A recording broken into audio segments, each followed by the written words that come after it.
Kia ora. This is a video on hell and does hell exist. I know this is going to be controversial to a lot of people. However, I'm not here to try and convince anyone of anything. I'm simply trying to offer an alternative point of view, because a lot of people who come to me for help and guidance and stuff like that are people who are suicidal and depressed, and they're afraid of their life journey and what's going to happen when they die and stuff like that. And I've been studying this sort of stuff for over 35 years, and my theories are theories that work for people who are looking for an alternative perspective to your spiritual journey, your life and evolution, and your higher consciousness and stuff like that. So I'm not here to try and convince anyone of anything. I'm certainly putting my theories across to people, and if they resonate with anyone and can help them choose life over death and help them fight their depression and help them not fear their illnesses or their terminal illnesses and stuff like that, because I do work with a lot of people who are terminally ill. I work with a lot of people who are suicidal, needing psychiatric treatment and stuff like that. That's I offer people alternative perspectives, because a lot of people, empaths, you know, um, explanations for things that are from a religious or theological point of view, or even a spiritual point of view, it's not sitting with them. But what my theories in there are, they sit with the right kind of people, empaths especially. So, and these are the people that I'm here for. I'm not here to convince anyone of anything. I'm just offering my alternative point of view, and if they help, that's wonderful, because I'm, at the end of the day, I want to help people choose life. I want to help people not fear death. I want to help people understand, the truth of what is really going on in their spiritual and physical evolution in this life and in the next one. So basically, what happened was, a couple of years ago, and I'm going to throw things at my cat in a minute. A couple of years ago, I was sitting talking to some students, and I felt this incredible gravitational pull. Like, I felt like I was being sucked backwards into something, like I was falling off existence is the only way I can describe it. It's like I was being sucked back into nothing, and I found myself in a black hole. Like, I was looking up and I could see the council standing around me, and I was in this big dark black ditch, and it was like a movie blue screen, how they'll have like boxes with fabric over it, and then they'll use computer graphics and that to put in whatever background and image they want. It was basically that, but it was like orange and red and yellow to make it look like flames and lava and fire. And basically it was me sitting on a pile of boxes made to look like a rock, covered in satin and silk fabrics and that, all over to give the impression of hell. And I looked up and I was like, what the flippin' heck's going on, sort of thing. And I was sort of startled, and the first thing, it was a man's voice, and the first thing he said was, "Why am I here? She's not a bad person, and he goes, "Why am I here? What am I doing here?" He said, she hasn't done anything wrong. And the council said, "She hasn't, but you have." And they said, "You still need to work on your judgment." They said, "You are you need to work on how you choose to perceive yourself, how she chooses to perceive herself. She needs to start working on, you need to get her to start working on her perceptions of herself and her reality and her gift and what it is that she wants to work on in that, because she's got to help people." And I remember looking around, just sort of thinking, what, so how's a classroom? Are you kidding me? Like, I was born studying this stuff. I was born... Stop it. I was born studying this stuff, and, like, even when I'm in hell, I'm in a frigging classroom. Like, it just seemed so unfair. What you doing? And then I kind of got pulled back up into it, And after that, I made some incredible life changes where I really started to look at the psychology of the psychic mind, the psychology that is involved in the psychic sciences. And, you know, that's when I started figuring out about the past life experiences and how they can be voices in our head, and how we can pick up other people's negative voices in our head and think that they're their own, think that they are our own, and that, you know, we can think that a lot of the negative voices are demonic and all. Like, it completely changed my whole experience with the psychology of death and the psychology of the psychic sciences, and that it was the most incredible thing. Because then what came out of that is I helped cure my ex-husband, of his severe manic depression. I saved a couple of people from murder-suicides. I've helped untold children deal with, you know, the cause and effect of puberty, and you know, the psychology that goes on in their mind and stuff like that. And it just absolutely transformed the way I did everything because of that experience I had. And then I started reading up about it and watching videos of people who had said that they'd gone to hell and stuff like that. And I started to realize that our perception of hell is whatever we create it to be.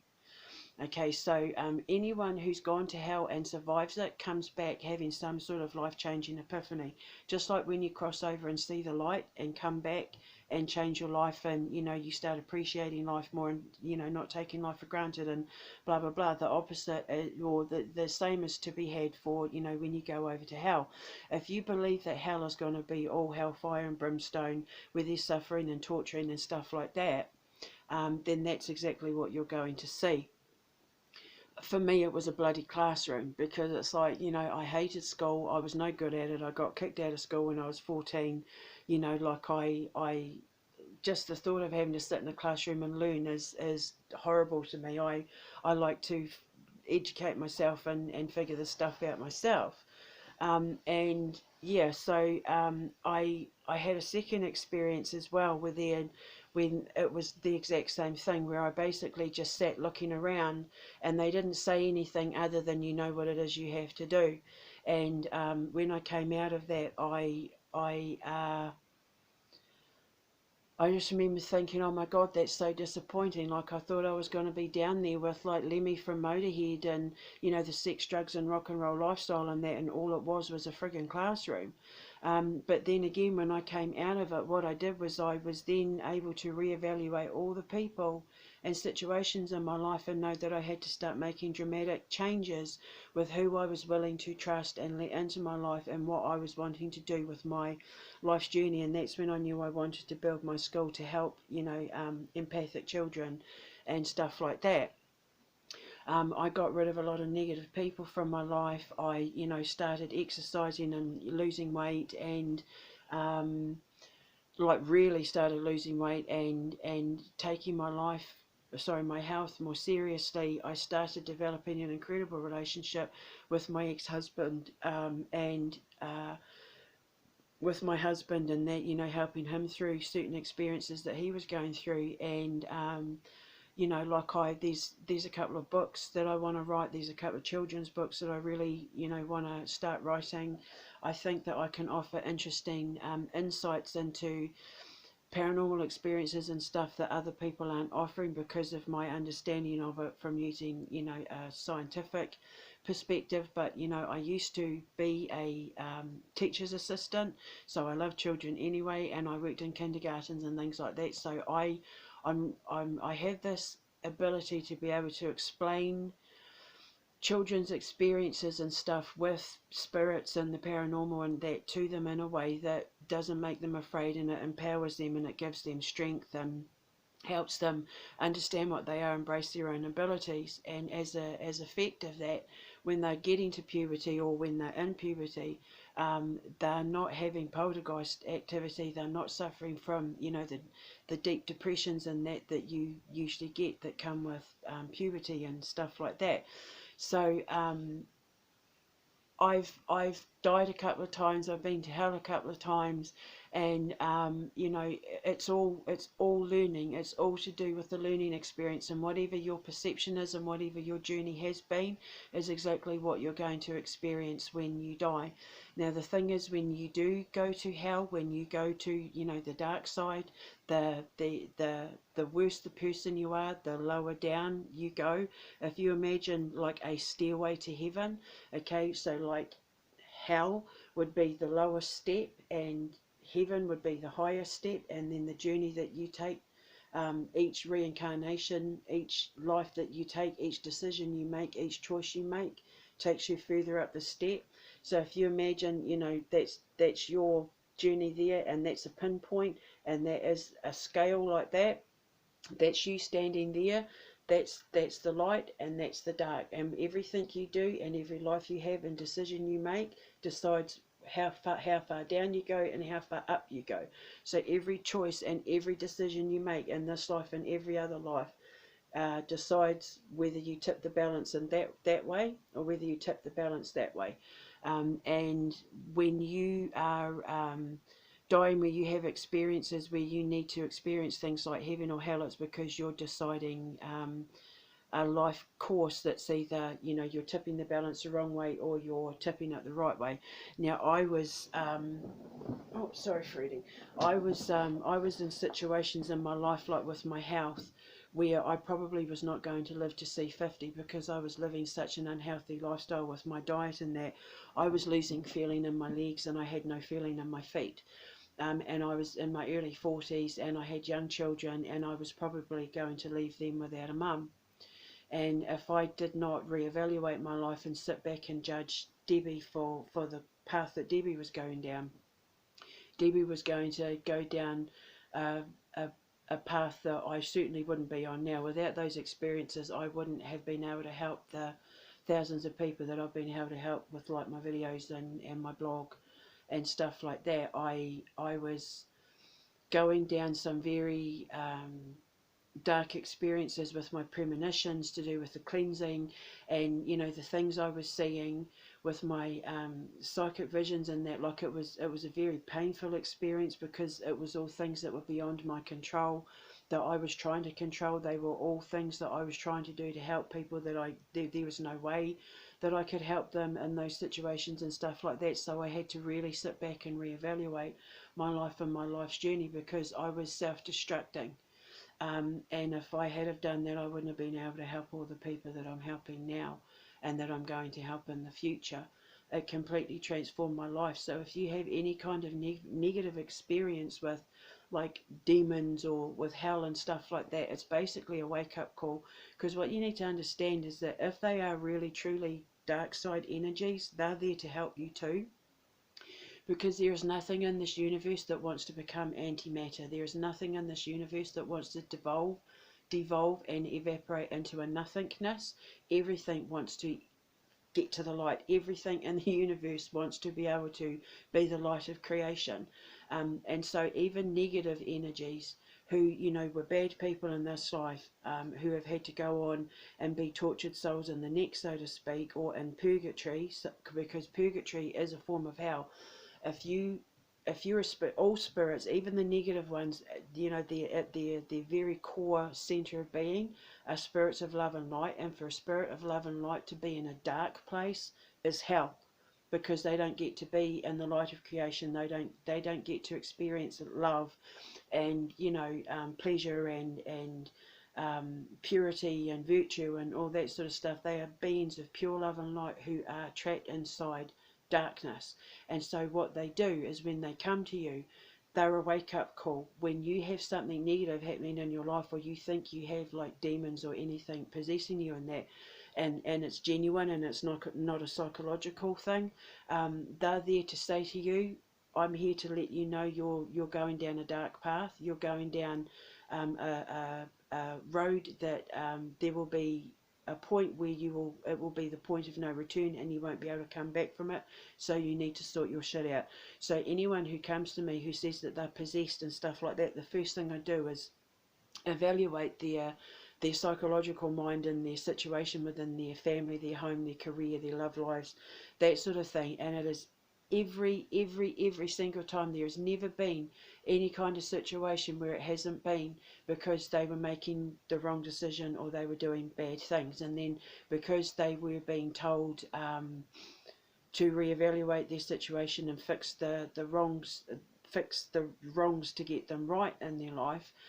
What happens is they sort their shit out. They start mending themselves and mending their paths and their journeys and the wider environment around them, and then they get to evolve. And then what happens is it's like a push-pull effect, because the negative energy helped the person get to a higher position, or go up the ladder.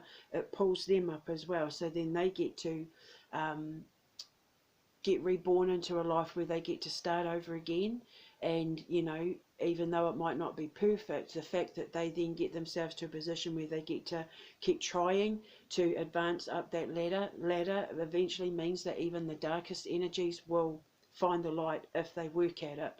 So hell and negative energies and demons and stuff is basically your higher conscious self letting you know that you are going down a path that needs a reevaluation. Otherwise, you'll get yourself to the point of no return. You'll tip the balance in a way that will, start bringing everything down, including your vibration.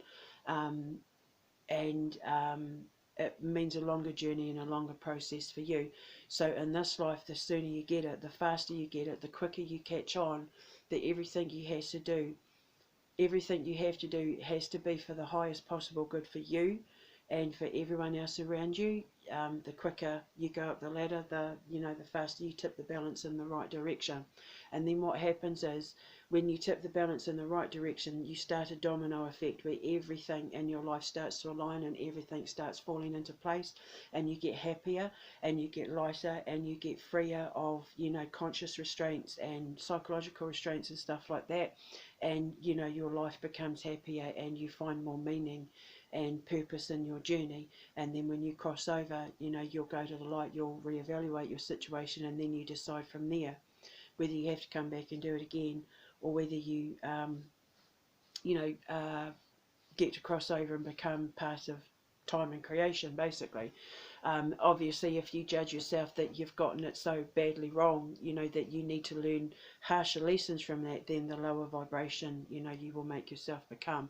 But there are some people, like, murderers and pedophiles and, people who are frauds, and, like people who purposely go out of their way to destroy innocence and take things that aren't theirs and that sort of thing.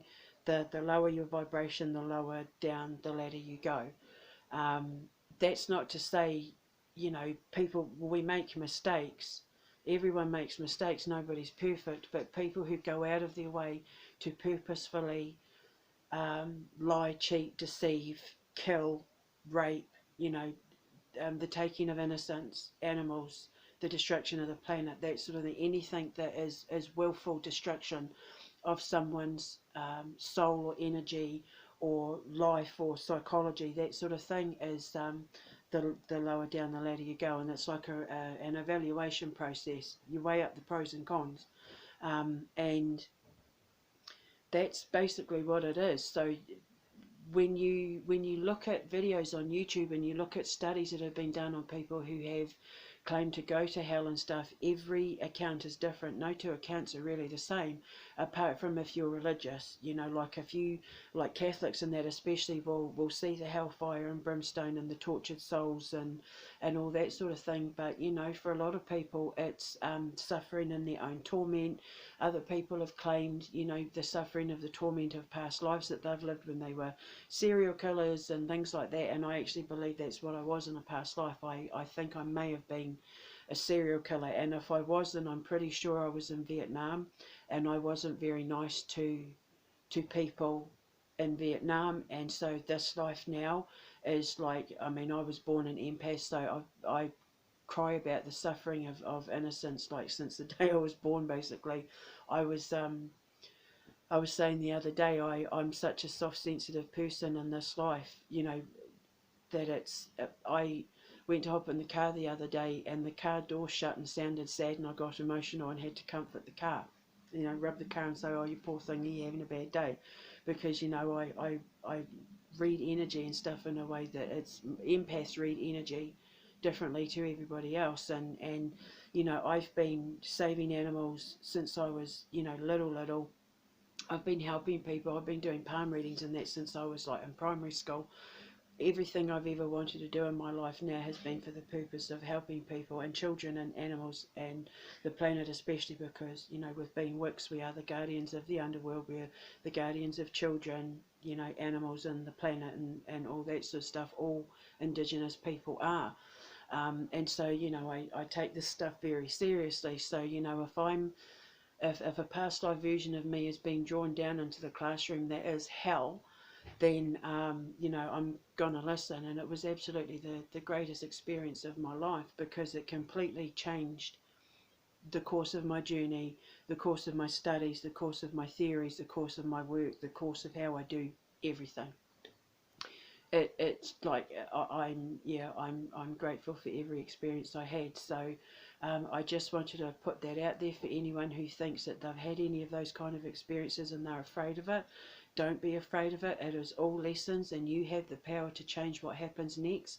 And the reason why you had that experience is so that you can change what happens next. So don't be afraid of it. Everything you go through in this life is to help you in the next one. Okay, so they're all lessons, unfortunately. And, you know, for me, that was hell because I hated school. So, yeah, so I hope that helped. And, yeah, I'm sorry I accidentally deleted the video, but I'm a bit of a, you know, nork when it comes to things like that. I'm not very technological minded, and so yeah, I've remade the video, so hope it helped. Mwah.